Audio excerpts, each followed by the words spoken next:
इथला लघुउद्योजक हा पूर्णपणे संपला या अतिक्रमण कारवाईत? नेमकं काय झालं होतं आणि काय फटका केवळ लघुउद्योजकांना नाही तर इथल्या उद्योगांना बसला आणि त्याचा परिणाम हा इथल्या शहराच्या विकासावरती कसा झालाय हे विस्तृत उलगडून सांगा. त्या उद्योजकांना अक्षरशः तुम्ही देशोधडीला लावलं.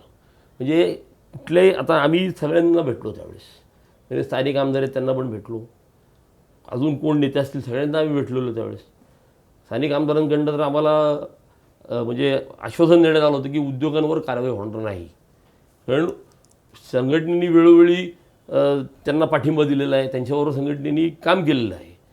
संघटना कुठल्या राजकीय पक्षाची नाही आमची, जे कोण सत्ताधारी असतात त्यांच्यावर आम्हाला काम करायला लागतं. तर त्यांनीसुद्धा वारंवार आम्हाला त्यावेळेस आश्वासन दिलं की मी उद्योगांवर कारवाई होऊन देणार नाही.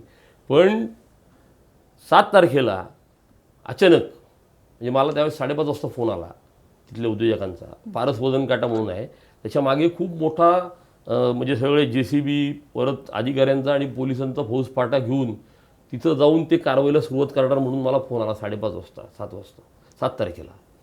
तर मी त्यावेळेस आवरून सुद्धा नाही, मी आहे तशा कपड्यांमध्ये मी तिथं पोचलो, पण मला तिथं जाऊन देण्यात आलं नाही आतमध्ये.